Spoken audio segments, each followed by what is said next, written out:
कहते हैं जब बाबा बैद्यनाथ का बुलावा आता है तभी उनके धाम तक पहुंचना मुमकिन होता है। और शायद इस बार हमें भी उनका बुलावा आया था। शादी के कुछ ही दिनों बाद हम निकल पड़े एक ऐसी यात्रा पर जो सिर्फ एक रोड ट्रिप नहीं बल्कि एक आशीर्वाद की तलाश थी। डेस्टिनेशन था देवघर, बाबा बैद्यनाथ ज्योतिर्लिंग। और सबसे खास बात ये थी कि ये हम दोनों का साथ में चौथा ज्योतिर्लिंग दर्शन होने वाला था। तो चलिए लेकर चलते हैं आपको कोलकाता से देवघर बाबा धाम के दर्शन करवाने। हर हर महादेव। शादी के बाद जिंदगी का एक नया चैप्टर शुरू हुआ था और हम दोनों के लिए इस नए सफर की शुरुआत बिना बाबा बैद्यनाथ के आशीर्वाद के अधूरा सा लग रहा था। इसलिए शादी के ठीक बाद कोलकाता में रहते वक्त हमने डिसाइड किया कि देवघर जाकर बाबा बैद्यनाथ और माँ जया दुर्गा के दर्शन जरूर करेंगे। सच कहूँ तो नए जीवन की शुरुआत बाबा के दरबार जाके दर्शन करने से ज्यादा परफेक्ट प्लान शायद कुछ हो ही नहीं सकता था।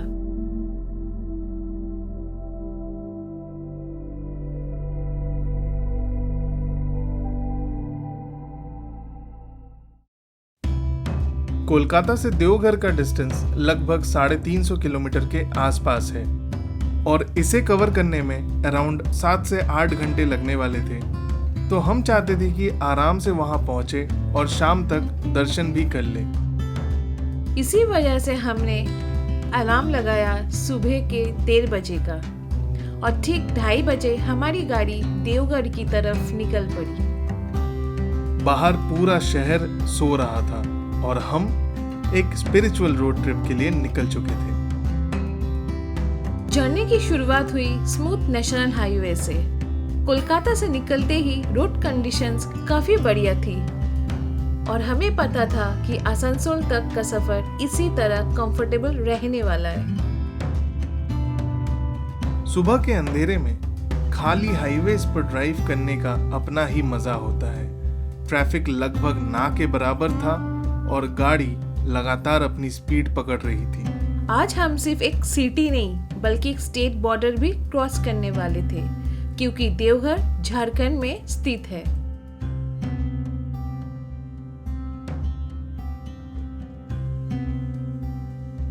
सुबह का पहला ब्रेक हमने लिया शक्तिगढ़ क्रॉस करने के बाद। वैसे तो शक्तिगढ़ अपने फेमस स्वीट्स के लिए जाना जाता है, लैंगचा, मिहिदाना, सीताभोग, लेकिन इस वक्त हमारी प्रायोरिटी थी एक गर्मा गर्म चाय।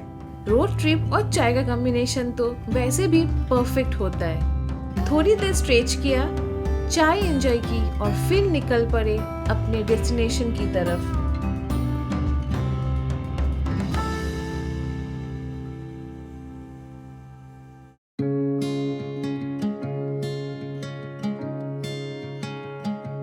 अब तक हाईवे का एक्सपीरियंस काफी जबरदस्त था।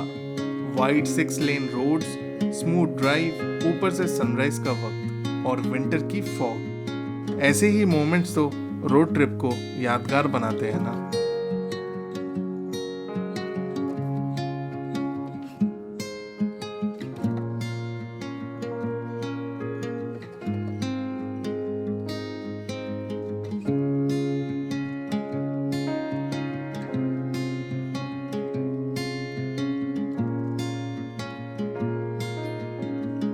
सुबह के 7 बज गए और हम पहुंच चुके हैं दुर्गापुर के करीब। Durgapur is 10 more kilometers from here, so we are going right on time because इसके बाद 100 किलोमीटर्स है फ्रॉम आसनसोल जो कि सिंगल लेन रहेगा हाईवे, और वो हाईवे मुझे भी नहीं पता है, मैं कभी उस हाईवे पे गया नहीं हूँ। So will explore it together.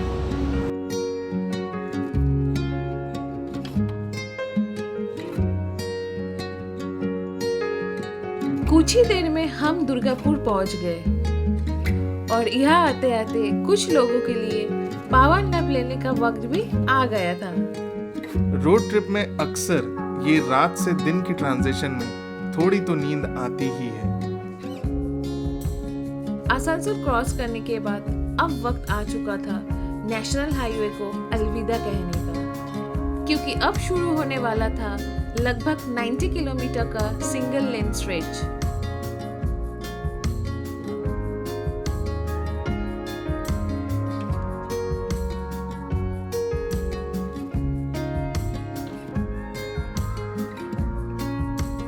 सच बताओ तो हम सोच रहे थे कि रोड कंडीशंस शायद थोड़ी चैलेंजिंग होगी, लेकिन काफ़ी हद तक रोड स्मूथ ही मिली।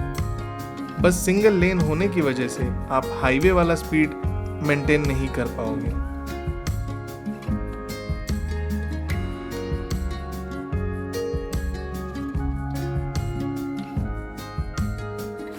पर आगे जाते ही हमें एक फ्लाईओवर मिला जो कि बिल्कुल टूटा हुआ था, तो उसके वजह से हमें एक कच्ची सड़क से बाईपास करना पड़ा, जिससे हमको ऑफ रोड का भी टेस्ट मिल गया। इस रूट में 2 रेलवे क्रॉसिंग्स भी आते हैं और उनके अलावा पूरा रास्ता काफी स्मूथ एंड मैनेजेबल था।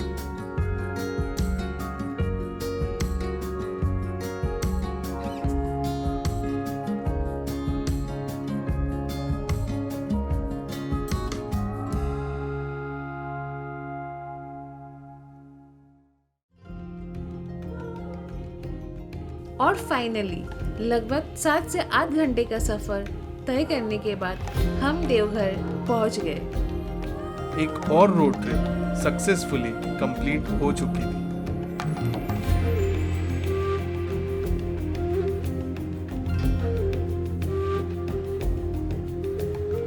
होटल पहुंचकर थोड़ा फ्रेश हुए, थोड़ा रेस्ट किया और तैयार हो गए, क्योंकि असली वजह जिसके लिए हम यहाँ आए थे उसका वक्त अब आ चुका था। अभी दोपहर के बज रहे 3:15 और हम तैयार हो चुके हैं। देवघर में ठंड अच्छा खासा है, इसलिए हम फुल फ्लेजेड तैयारी के साथ जा रहे हैं with warmers and everything. And वहाँ पे कितना टाइम लगता है उस पर डिपेंड करेगा कि हम कब तक वापस आएंगे। वीआईपी दर्शन का यहाँ जो सिनेरियो है वो ऐसा है कि आपको ऑनलाइन आप टिकट्स बुक नहीं कर सकते, तो आपको बाबा धाम जाके ही आगे की बुकिंग देखनी पड़ेगी, कैसे क्या दर्शन करना है। तो मैं आपको बताते जाऊँगा जैसे जैसे मुझे इन्फॉर्मेशन मिलता जाएगा। फाइनली हम जा रहे हैं बाबा बैद्यनाथ जी के दर्शन करने, चौथा ज्योतिर्लिंग देखने, शादी के बाद पहला ज्योतिर्लिंग। अब हम निकल चुके थे बाबा बैद्यनाथ के दर्शन के लिए। हमारा होटल टेंपल के काफी करीब था, इसलिए कुछ ही देर में हम मंदिर परिसर तक पहुंच गए। बाबा बैद्यनाथ धाम भगवान शिव जी के 12 पवित्र ज्योतिर्लिंगों में से एक है और ये एक ऐसा धाम है जहाँ शिव जी को वैद्य यानी दुख और रोगों को दूर करने वाले रूप में पूजा जाता है।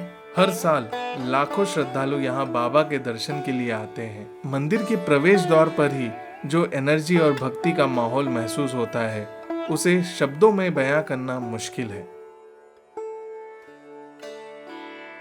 इस धाम की सबसे खास बात यह है कि ये उन गिने चुने स्थलों में से एक है जहां ज्योतिर्लिंग और शक्तिपीठ दोनों एक ही जगह स्थित है। मान्यता है कि मां सती का हृदय इसी स्थल पर गिरा था, इसी वजह से इस जगह को बहुत शक्तिशाली माना जाता है, खासकर नए विवाहित जोड़ों के लिए। यहाँ की एक रीत है, हर नए जोड़े यहाँ आकर माँ जया दुर्गा शक्तिपीठ से लेकर बाबा बैद्यनाथ धाम तक एक पवित्र धागा बांधते हैं। तो हमने भी वही किया और उस समय हम बस एक ही प्रार्थना कर रहे थे कि बाबा और माँ का आशीर्वाद हम दोनों पर हमेशा बना रहे।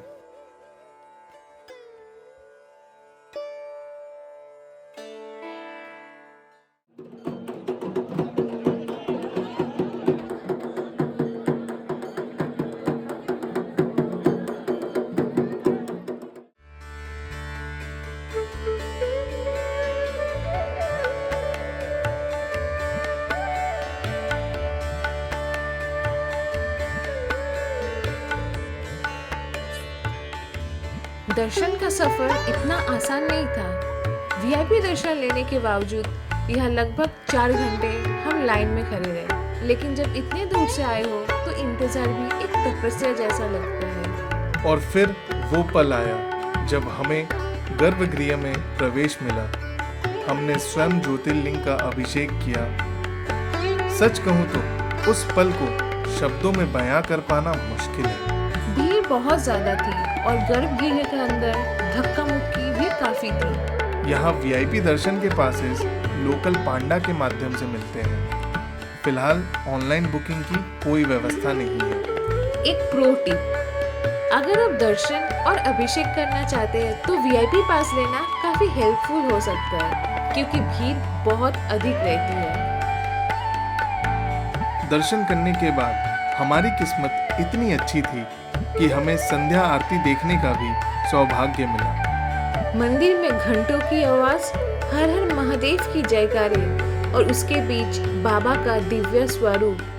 चारों तरफ शोर था, लेकिन मन के अंदर एक अजीब सी शांति थी, जैसे सारी थकान, सारी परेशानियां और सारी चिंता वहीं रह गई हो।